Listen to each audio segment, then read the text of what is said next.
The holiday season is known for bringing family and friends together and creating happy memories. But for some, holiday memories are surrounded by tragedy. This month, we will be sharing one unsolved missing person story every single day. We hope sharing their story will help bring them home for the holidays. 12-year-old Eric Pyles and his younger brother recently moved to the Union Township, Pennsylvania area to live with their older sister, Maria. There was some issues at home regarding abuse that resulted in Eric and his brother's transition into their sister's home. Maria, her husband, and their three children lived off of a wall road, and they had a routine and rules. And Eric and his brothers struggled with that transition and they acted out a lot. I find this incredibly normal for any kid whose life changes like this, regardless of whether they were abused or not. You shift them from what they have always known to be their home into a completely different environment. There's going to be acting out. Completely agree. I know that you see it more in those who come from an abusive family, but major life changes affect all kids. Maria put the boys in counseling, hoping that this would help give them the coping mechanisms that they needed to work through this troubling time for them. Eric struggled with the rules and the chores that were asked of him, and Eric even received inpatient therapy on two separate occasions at Phil Haven Behavioral Health Care Services. He cried wolf on several occasions that he was going to run away, but he would just run into the woods for a little while behind Maria's home, calm down, and return before the sun would set. December 12th, 2000 was a Tuesday, and at around 2:30 p.m., Eric hopped off the bus at his usual stop. Classmates noticed that instead of heading towards his home on Awall Road, he headed in another direction through someone's backyard, never to be seen again. By 4 p.m., when Eric hadn't walked through the door, Maria began to worry. She contacted the Pennsylvania State Police to report him missing. She told authorities that there was no reason he wouldn't have come home. There hadn't been any recent fight or disagreement that would have normally set him off to his usual running away into the woods. It had been a relatively calm atmosphere in the household. With the weather in December being quite frigid in Pennsylvania, authorities knew they didn't have a lot of time because the sun would be setting soon as well. Oh. They launched a foot search from the bus stop and outwards of the area. Police, volunteer firefighters, and even local residents of the neighborhood all stepped up to help. A helicopter was dispatched, but they found no visual evidence from the air. Scent dogs were brought out, and they picked up a lead and tracked it past a nearby church and then into some woods, but then the scent was lost.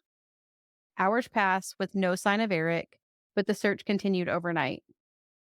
After no evidence was uncovered, authorities started questioning anyone who may have seen him. All of his classmates on the bus with him and the ones who got off with Eric pointed in the direction that the bloodhound had already tracked the scent. Of course, police traveled down that trail as well, Is that going towards his house or an opposite of his house? the opposite direction. Okay. The secretary of the church reported seeing a small boy come into the church the day before around 2:45 p.m. He used the restroom and then left the church and continued out into the woods. Authorities marked this as a sighting of Eric because the secretary noted that the boy was carrying a Washington Redskins backpack. All of the students on the bus confirmed that Eric indeed have a Washington Redskins backpack on that day. This will be the last lead that authorities have for some time. Many interviews and even polygraphs were administered, hoping to find anything related to Eric's disappearance. As we all know, family members or loved ones are the first ones that are questioned and suspected when someone goes missing or has been murdered, and Maria was unfortunately on that list. She volunteered up. But if he went to the church and that was the last place, and then they track him going into the woods, I feel like Maria wouldn't really be a suspect. You would think, but maybe something happened at home the day before. Who knows? She offered up to take a polygraph of her own accord. Obviously, it came back clean. She's just looking for her little brother. When he had talked about running away before, he had said things about trying to hitchhike, and they wondered if someone had picked him up. He also mentioned returning to Virginia to be with his parents or other family members. Police even traveled to Virginia looking for any instance of where Eric may be. Maybe he did make it that far, but no dice. No evidence was found of him making it that far. Every day that passed, Eric's case grew colder and colder. A few leads trickled in 2010 when an article marking that it had been 10 years since Eric was last seen, but nothing led far. A few more months would pass, and a stranger reached out to Maria saying he had information about Eric and that he wanted to meet her. Hmm. Being the smart cookie that Maria was, she called the police and told them about this phone call she had received. They Good. set up an entire operation with an undercover officer acting as Maria's husband, and there was cops surrounding the restaurant in which they had agreed to meet, watching, Mhm. surveilling, just looking for any signs that they could possibly see of someone strange coming in. A man parked at a nearby convenience store parking lot and then walked over to the restaurant instead of parking in the same restaurant parking lot. It doesn't make sense that you would park two businesses over and then walk over. So, of That's course, just there's some flags. When he gets inside to talk to Maria, he tells her that he found Eric's backpack and several other items. And then he started talking about a lot of information about Maria's family that was just a little too close for comfort for Maria. Police step in and an interrogation of this man begins. It turns out the guy was making up all of it. Everything he knew was based off of articles he had read. oh, And I never understand why I people don't. do this to families. It is beyond cruel. It's the worst. Oh my god, I'm just so angry at this guy. To give them a sliver of hope that a lead may have come forward to rip it away because you wanted what? Notoriety? A little bit of attention? Like, why? Why would you do that to a family? Yeah.